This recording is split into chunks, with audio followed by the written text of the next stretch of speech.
Fear of the sea. When you hear the sentence, fear of the sea, what comes to mind? Just blackness and the fact that I can't see to the bottom of it. Do you have any theories on why human beings are naturally afraid of the sea? Which sounds obvious, but is there any reason? Have you ever heard of thalassophobia before? I'm not familiar with what that is. Well, thalassophobia is a fear of the sea beyond just the concept of drowning or be safe kind of a thing. It's people who are afraid to even just go near the water, or the look of the water, or just being in it up to their knees or anything frightens them. Why do you think there would be... Drowning. It's fear of drowning for sure. It's like, I can't breathe under that. It doesn't feel nice to have things in my lungs that aren't air. So just continue on.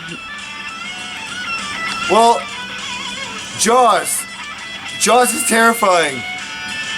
As soon as you go to the ocean, any beach, anywhere, that's gonna get you. There's something hiding down there waiting for you. The reality is, it's just a bunch of seals that want to play with you. And they're dogs. They're like sea dogs, dogs of the sea. And really, yeah, if some stupid shark grabs my leg, I'm gonna gouge his eyeballs out. And he's gonna regret doing it and let me go, or I'll die. Either way, that shit ain't cool for the rest of the sharks. So can you correlate that? And I taste like shit because I eat Mr. Noodles and processed food too much. Well, so can you correlate this to submechanophobia in the sense that why do you think a staircase descending into the water is afraid? It's a symbol. It's a symbol of I'm descending into a different territory where I don't know where it goes. What comes to your mind when you hear the sentence, fear of the sea? I think of the sea as a place where people go to learn how to pray and find spirituality. I guess when it comes to matters of fear, it just depends on how each person is motivated to it. I think fear of the sea would be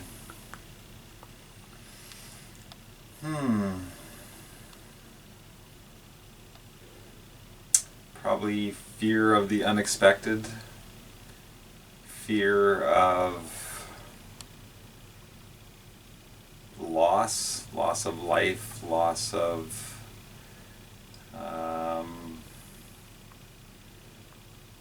their property, of their possession.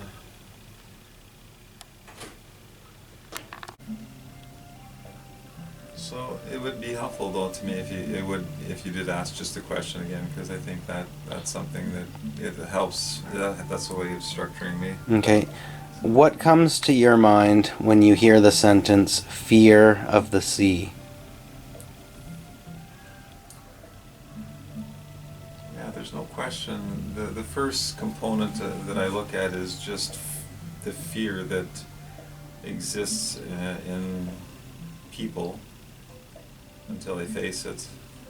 But on our way towards facing a fear, we need to identify what it is, and it's within awareness that we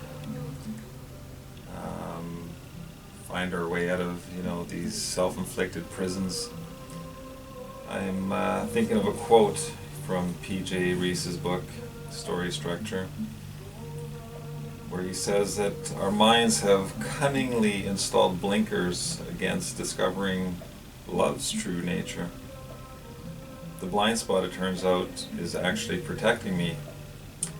By me, I mean the superficial me, the everyday me, the insecure, petty, grasping, self-centered me. It turns out that the blind spot is only trying to save this small me from annihilation.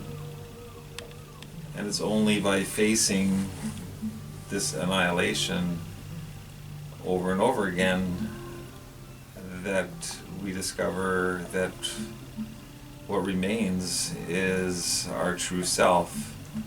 And so I think when it comes to any fear, including the fear of the sea, I think by facing it over and over again, we annihilate the illusions, the delusions that inhabit our ego self. I think that's what I think about it. Well, I guess what the real question is do any of you out there watching have any of these phobias? And if so, what sorts of experiences brought these into your life? What kind of emotions does the subject matter spoken of in this documentary bring you? Is there anything that we failed to mention? Head to the comments down below. We'd love to hear your thoughts. I'd like to thank you all very much for watching this episode of Exploring Worlds. I hope you enjoyed. Please come back for more.